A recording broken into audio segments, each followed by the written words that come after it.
시험의 종류, 이런 제목으로 말씀해 드리겠습니다. 우리가 사용하는 낱말들은 대체로 모든 사람이 같은 개념을 가지고 사용합니다. 이는 의사소통의 필수적 요건입니다.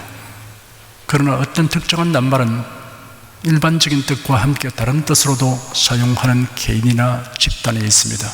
시험이라는 용어가 그 중에 하나입니다. 시험의 일반적인 뜻은 지식이나 재능, 실력 따위를 일정한 절차에 따라 알아보고 평가하는 것, 어떤 기능, 능력, 성능 따위를 실제로 경험하여 보는 것입니다. 그런데 신자들이 신앙생활에서 사용하는 시험이라는 용어에는 별다른 의미가 부과됩니다. 하나님을 불신하고 불순종하게 하거나 신앙생활에 손상과 타격을 입히는 작용을 하는 것을 일컫는 말입니다. 그러므로 시험한다는 말은 대체로 신앙을 해치는 작용을 하는 것을 뜻합니다. 시험 당하였다는 말은 시험이라는 상황에 직면한 것을 뜻합니다. 시험 들었다는 말은 시험으로 인하여 신앙이 손상을 입은 상태를 뜻합니다. 다만 선한 의도에 의한 시험이란 신앙 상태를 확인하고 점검하는 것을 의미합니다. 시험이라는 말을 신자들이 자주 듣거나 말하게 되는 이유는 시험에 직면하는 경우가 허다하기 때문입니다. 그러므로 신자들은 시험에 대하여 분명하고 풍부한 지식과 이해를 가져야 합니다. 시험을 극복하는 것은 신앙생활의 필수 요건입니다. 시험은 그 종류가 많습니다.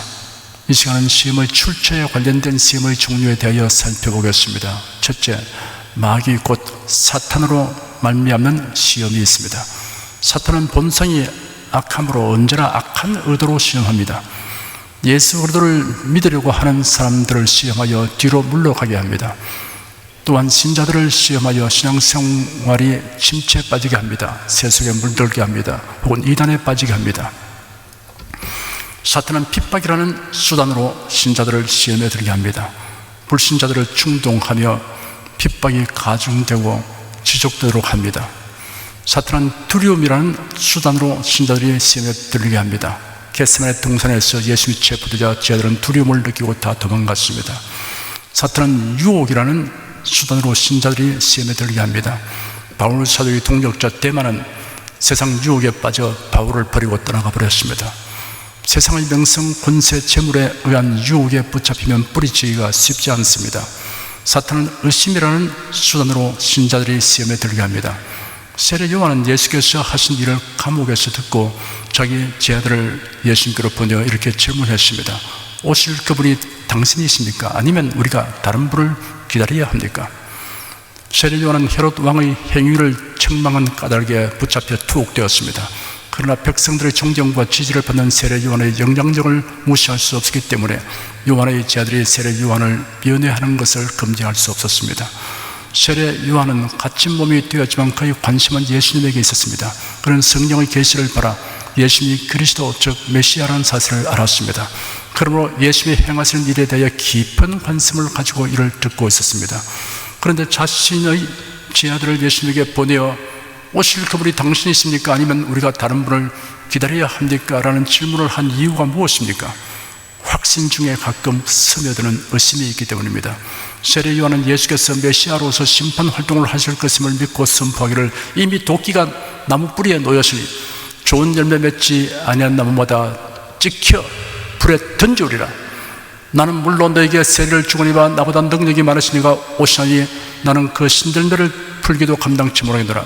그런 성령과 불로 너에게 세례를 줄 것이요 손에 키를 들고 자기의 타작마당을 정하게 하사 알곡은 모아 곡간에 들이고 쭉저기는 꺼지지 않는 불에 태우시리라 하였습니다.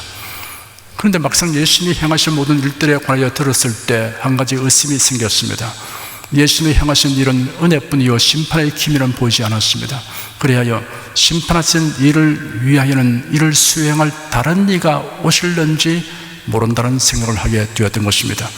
메시아가 오시면 세상을 심판하시고 이스라엘 나라를 회복하실 것인데 그런 일이 일어나지 않으니 조바심이 생겨난 것입니다.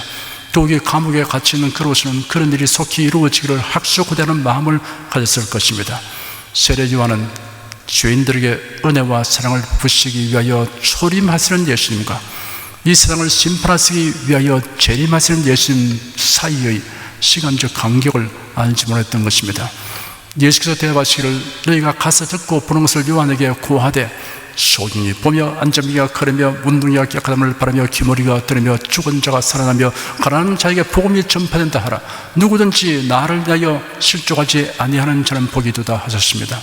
세례 요한의 제자들은 예수님이 가르치시는 말씀을 들었고 사람들을 고치시는 것을 목격하였습니다. 예수님은 요한의 제자들에게 세례 요한에게 가서 그들이 듣고 본 것을 말하며 복음이 전파된다고 알리라고 하셨습니다. 치유하시는 일은 메시아가 행할 일의 일부이며 심판하시는 일을 하시기 전에 먼저 치유하시는 일과 죄 사함 받는 복음을 전파하시는 것을 가르치신 것입니다. 사탄은 신자가 하나님의 말씀과 뜻에 대한 이해 부족이나 오해가 있을 때 이를 틈타서 의심을 심어 시험합니다. 사탄은 대인관계가 미숙하고 성격이 원만치 못한 사람들로 인해 마음에 상처 있는 신자들에게 접근하여 시험 들게 합니다. 이런 일로 시험에 든 사람은 예배 시간에 은혜를 받지 못합니다. 봉사활동을 그만둡니다. 교회 출석을 소홀히 합니다. 사탄은 교회에 가려고 하는 사람이라 아직 믿음의 뿌리가 깊이 내리지 못한 사람이 신자들이나 교육자들 중에서 사회의 지탄을 받을 행위를 한 사건을 접하면 곧장 시험에 들게 합니다. 한 성도가 어느 분에게 예수 그리스도를 믿으라고 하였더니 대뜸하는 말이 자신은 절대로 믿지 않을 것이라고 하였습니다. 그리고 그 이유를 정확하게 설명했습니다. 내가 병원에 입원해 있을 때 같은 병실에 있는 환자 중에 한 사람이 거동이 불편한 나에게 많은 친절을 베풀어 주므로 큰 감동을 받았습니다. 하루는 그분이 자기는 교회에 다니는데 퇴근하면 자기가 다니는 교회에 함께 다니자고 권하기에 그렇게 하겠다고 약속했습니다. 약속한 대로 퇴원 후에 내가 그분이 다니는 교회에 출석했습니다. 그러던 어느 날 그 사람이 상당한 금액의 돈을 빌려달라고 하며 곧 갚겠다고 했습니다. 병원에서 보여준 그 친절한 태도를 생각하고 두말하지 않고 요구한 금액을 빌려주었습니다. 그런데 약속한 기일에 갚지도 않고 피해 다님으로 큰 충격을 받았습니다. 그때부터 나는 교회 가기를 그만두었을 뿐 아니라 교회에 다니는 사람들을 좋게 여기지 않습니다라고 말했다고 합니다. 듣고 보니 돈을 빌리고 갚지 않는 그 사람은 사탄의 하수인 노릇하여 다른 사람을 시험들게 하였고, 시험된 그 사람은 복이 없어서 하필이면 그런 사람을 만나서 예수 그리스도를 믿을 뻔하였다가 시험에 빠져 물러가 버렸구나 하는 생각이 들었습니다. 신앙을 가지려 하고 있는데 거부감과 장애물이 되는 것들만 접촉하게 되는 사람은 복이 지지리도 없는 사람입니다. 교인들 중에는 신앙적으로 영적으로 여러 단계와 상태의 사람들이 있다는 것을 알아야 합니다. 온갖 상태의 사람들, 각가지 성격의 사람들이 있습니다. 그 중에는 교회는 출석하지만 아직 예수 그리스도를 자신의 구세로 영접하지 아니한 사람이 있습니다. 신앙의 향기보다는 세속의 냄새가 더 진한 사람이 있습니다. 이처럼 여러 단계에 있는 신자들이 모이는 곳이 교회입니다. 일정 수준 이상 된 신자들만 모이는 곳이 아닙니다. 이들을 구별하지 않고 교회 다니는 사람을 통틀어 기독교인이라 부르고 있습니다. 어쨌든 거의 모든 사람들이 처음에는 기독교인을 보고 신앙을 가지려고 한다는 사실을 간과할 수 없습니다. 그러나 진정한 그리스도인이 되려면 언젠가는 사람들을 바라보는 눈을 돌려 예수만을 앙망하는 날이 와야 합니다. 그래야 그 구속의 사랑과 은혜에 감격하여 울고 찬미하며 세상에서 찾을 수 없는 환희와 희열을 맛보아야 합니다. 주 안에서 기약된 금세와 내세에 거친 다 형언할 수 없는 복을, 그 기업을 깨닫고 행복감을 느껴야 합니다. 그렇게 되면 너희도 가리느냐라는 질문에 대해 주님 영생의 말씀이 계시니 우리가 누구에게로 가겠습니까? 라고 서슴지 대답하게 될 것입니다. 거듭나게 되고 구속신앙이 확고해지며 은혜가 충만해지면 아직 자신에게도 부족한 것이 많다는 것을 깨닫고 예수 그리스도에게 마음을 집중합니다. 그리하면 모든 시험거리를 소화시킵니다. 복음 전파에 장애물 노릇을 하는 사람을 볼 때 안타까운 마음을 가지고 기도하게 됩니다. 그런 사람과 사건을 보고 그들과 경계로 삼습니다. 다른 신자가 무엇을 하고 있는가, 내게 어떻게 하는가에는 별 관심이 없고 예수님이 나를 위해서 무엇을 하시는가를 알려고 온통 관심을 기울이는 사람에게는 사탄이 시험할 틈이 없습니다. 둘째, 하나님께로 말미암는 시험이 있습니다. 야고보서 1장 13절에 기록되기를 사람이 시험을 받을 때 내가 하나님께 시험을 받는다 하지 말지니 하나님은 친히 아무도 시험하지 아니하시느니라 하였습니다. 그런데 성경 다른 곳에는 하나님께서 시험하신다고 하였고 하나님께서 시험하신 사례도 기록되어 있습니다. 그렇다면 성경에 모순되는 것입니까? 그렇지 않습니다. 하나님께서는 사람을 악한 의도로 시험하시지 않으시다는 뜻입니다. 그러니 시험받는 원인이 달리 있음에도 하나님께 시험을 받는 것처럼 말하지 말라는 뜻입니다. 하나님께서 우리를 시험하신 이유는 무엇입니까? 하나님께서 애굽에서 인도하여 내신 이스라엘 자손을 광야길에서 시험하신 이유를 설명하신 말씀이 신명기에 있습니다. 네 하나님 여호와께서 이 40년 동안에 너로 광야의 길을 걷게 하신 것을 기억하라. 이는 너를 낮추시며 너를 시험하사 네 마음이 어떠한지 그 명령을 지키는지 아니 지키는지 알려 하심이라. 너를 낮추시며 너로 줄이게 하시며 또 너도 알지 못하며 네 열조도 알지 못하던 만나를 네게 먹이신 것은 사람이 떡으로만 사는 것이 아니요 여호와의 입에서 나오는 모든 말씀으로 사는 줄을 너로 알게 하려 하심이니라. 마음을 낮추시기 위함이라고 했습니다. 겸손한 마음을 갖도록 하기 위함이라는 뜻입니다. 마음을 낮추면 모든 것에서 하나님의 사랑과 은혜를 느낄 수 있습니다. 마음을 낮추면 족한 마음을 가집니다. 마음을 낮추면 기뻐하고 감사하게 됩니다. 하나님의 명령을 지키는지 아니 지키는지 알기 위함이라고 했습니다. 하나님의 명령에 대해서는 이유 여부를 막론하고 순종해야 합니다. 곤란 중에도 하나님의 명령을 지키는 자라야 하나님의 명령을 온전히 지키는 자로 인정받습니다.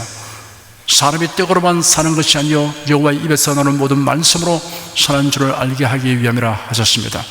하나님의 말씀을 믿고 순종하는 것이 사람이 살아가는 데 있어 가장 중요한 일이며 또한 지혜로운 대책이라는 것을 배워야 합니다. 하나님께서 시험하신 또 다른 이유는 우리의 믿음에서 불순물을 제거하여 온전케 하기 위한 것입니다. 시편에 기록되기를 여호와여 나를 살피시고 시험하사 내 뜻과 내 마음을 단련하소서. 하나님이여 주께서 우리를 시험하시되 우리를 단련하시기를 은을 단련함 같이 하셨으며 하였습니다. 스가랴 13장 9절에는 내가 그 3분의 1을 불 가운데 던져 은같이 연단하며 금같이 시험할 것이라. 그들이 내 이름을 부르니 내가 들을 것이며 나는 말하기를 이는 내 백성이라 할 것이요 그들은 말하기를 여호와는 내 하나님이시라 하리라 하였습니다. 연단이란 광석을 동아리에 넣고 불로 녹여서 불순물을 제거함으로 보다 순수한 금속을 얻게 하는 것을 말합니다. 광석 재련의 공정은 조재련과 정재련으로 구분합니다. 조재련이라는 광석 속에 있는 목적 금속의 농도는 꽤 높아졌지만 아직 불순물을 충분히 제거하지 못한 단계입니다. 이 단계에서의 금속은 단일체가 아니고 화합물입니다. 정재련은 조재련된 제품을 목적 금속의 순도까지 되도록 더욱 재련하는 작업을 말합니다. 하나님께서는 우리의 신앙을 정재련하기 위해 시험의 불을 통과하게 하십니다. 하나님께서 시험하신 이유가 또 있습니다. 시험에 합격시켜 상을 주기 위해서입니다. 그 대표적인 예가 창세기 22장에 이렇게 기록되어 있습니다. 그 일 후에 하나님이 아브라함을 시험하시려고 그를 부르시되 아브라함아 하시니 그가 가로되 내가 여기 있나이다. 여호와께서 가라사대 네 아들 네 사랑하는 독자 이삭을 데리고 모리아 땅으로 가서 내가 네게 지시하는 한 산 거기서 그를 번제로 드리라. 아브라함이 아침에 일찍 일어나 그의 나귀에 안장을 지우고 두 종과 함께 그 아들 이삭을 데리고 번제에 쓸 나무를 쪼개어 가지고 떠나 하나님의 자기에게 지시하시는 곳으로 갔습니다. 원망과 불평이 없습니다. 군소리가 하나 없습니다. 사흘길을 갔습니다. 하나님이 지시하신 산 아래에 이르렀을 때 종들에게 말하기를 너희는 나귀와 함께 여기 머물러라. 나와 아이는 저기로 가서 우리가 예배하고 우리가 너에게로 돌아오겠다 하였습니다. 아브라함이 번제에 쓸 나무를 아들에게 지어주고 그는 불과 칼을 손에 들고 함께 걸어갔습니다. 이삭이 그의 아버지 아브라함에게 말하기를 내 아버지여 하니 아브라함이 내 아들아 내가 여기 있다 라고 대답했습니다.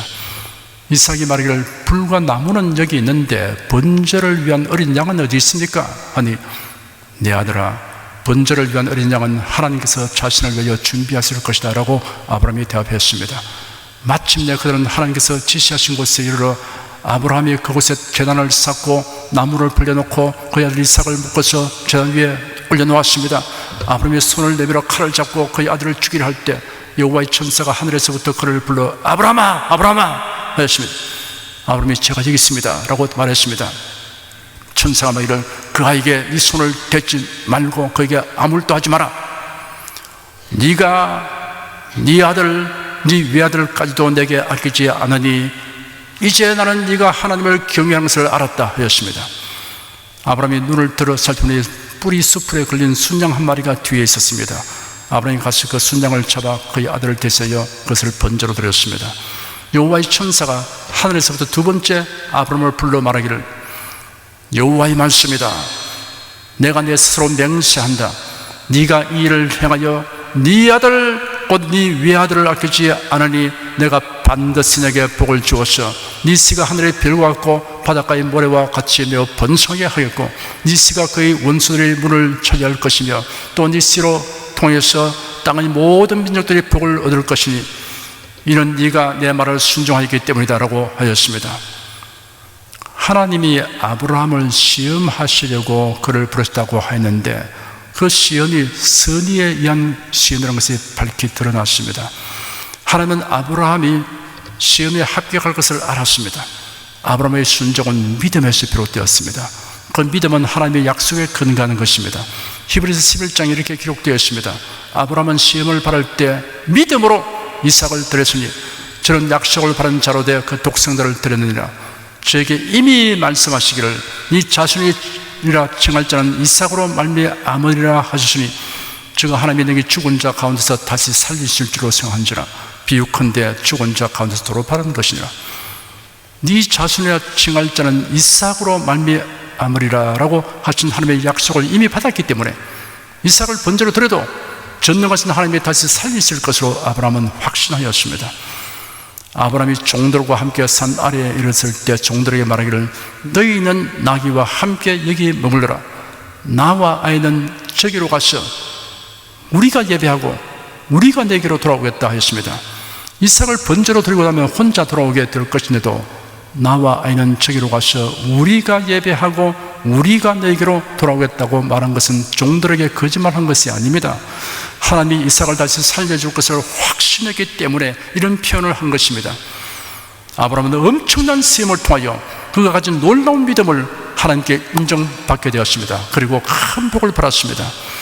여러분이 주님과 복음을 위해서 힘에 겨운 헌신을 요구받게 되는 경우에는 하나님께서 시험하는 것으로 알고 믿음과 순종으로 시험을 통과하여 하나님께 인정받으며 이로 말미암는 복을 받으시기를 축원합니다. 셋째, 자기 자신으로 말미암는 시험이 있습니다. 자기 마음에 탐욕을 품으면 시험 들게 될 일이 생깁니다. 탐욕은 상황 판단을 흐리게 하여 오판하게 함으로 시험 들게 될 일을 발생시킵니다. 이스라엘이 여리고 성을 점령할 때 지켜야 할 세 가지 하나님의 명령사항이 있었습니다. 그 중에 하나가 여리고 성읍에 있는 물건은 사사롭게 취해서는 안 된다고 하신 것입니다. 이는 하나님께 드린 것으로 간주한다고 하였습니다. 여호수아는 여리고를 점령한 후 다음은 아이성을 공격하기로 작정하고 정탐꾼을 보내었습니다. 정탐한 자들이 보고하기를 아이성은 작은 성이니 이스라엘 군사들이 다 가지 말고 2-3천 명만 올라가 공격하는 것이 좋겠다고 말했습니다. 아이성의 주민은 12,000명이었습니다.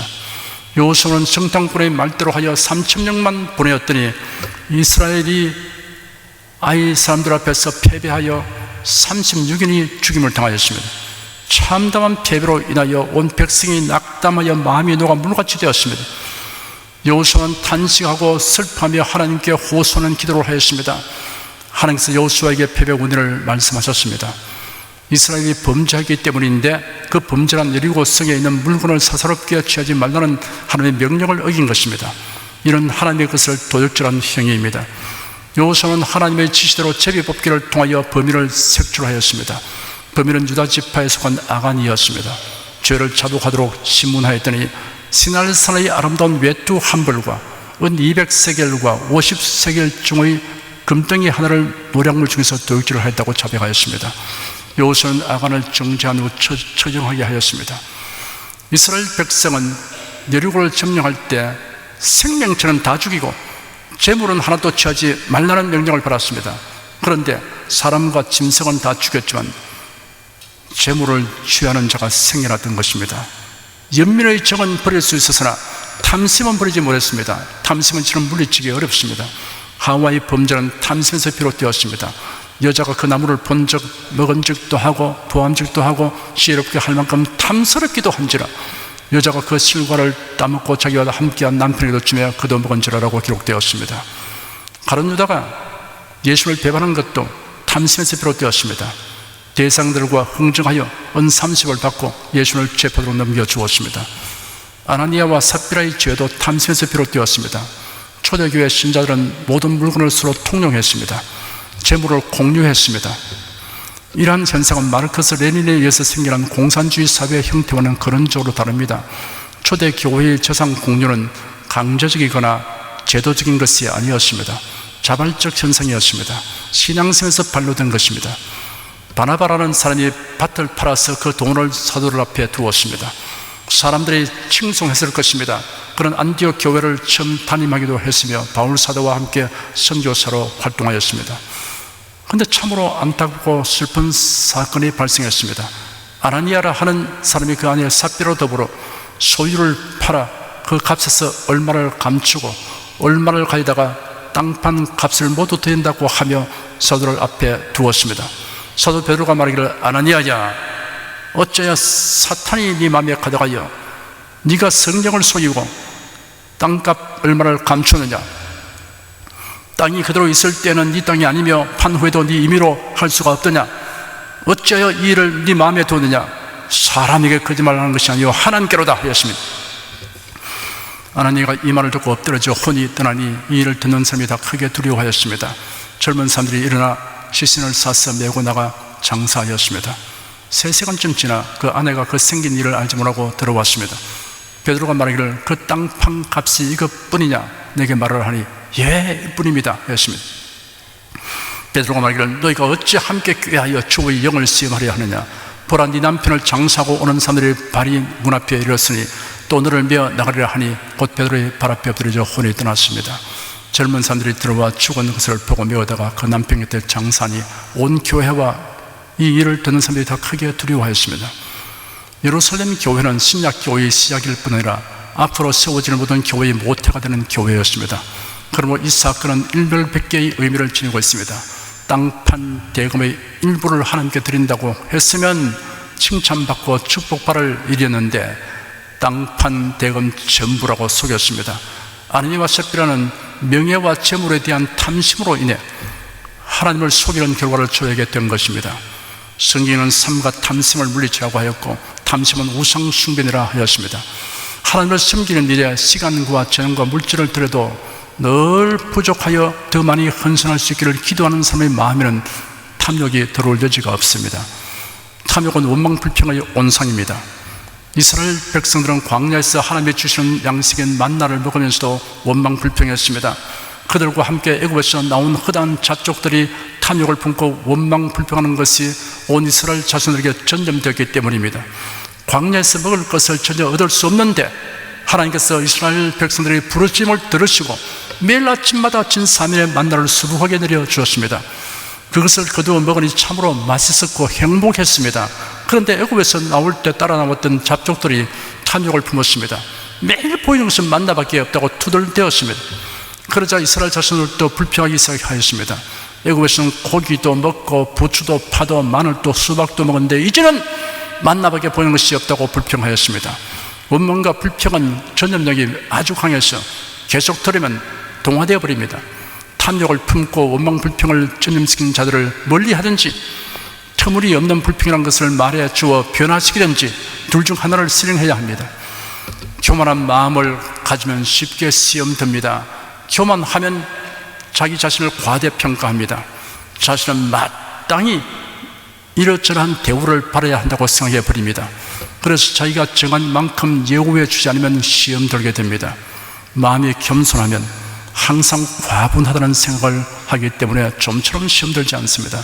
마음이 겸손하면 하나님께 인정받는 것을 가장 큰 영예로 여깁니다. 그러므로 사람이 인정해 주지 않아도 크게 실망하거나 낙담하지 않습니다. 사도 베드로는 기록하기를 만일 누가 말하려면 하나님의 말씀을 하는 것 같이 하고, 누가 봉사하려면 하나님의 공급하신 힘으로 하는 것 같이 하라. 이런 범사에 예수 그리스도로 말미암아 하나님이 영광을 받으시게 하려 함이니 그에게 영광과 권능이 세세 뭉토록 있느니라 하였습니다. 어떤 수고나 헌신이라도 하나님의 공급하시는 것으로 하는 것이므로, 하나님이 영광 받으시면 더 바랄 것이 없다고 생각하면 시험 들 일이 없습니다. 사랑하는 여러분은 일생 동안 시험에 드는 일이 없기를 바랍니다. 시험이 오히려 여러분의 견고한 믿음과 겸손을 입증하여 주는 것이 되어 하나님께 인정받고 복을 받게 되기를 축원합니다. 기도하겠습니다.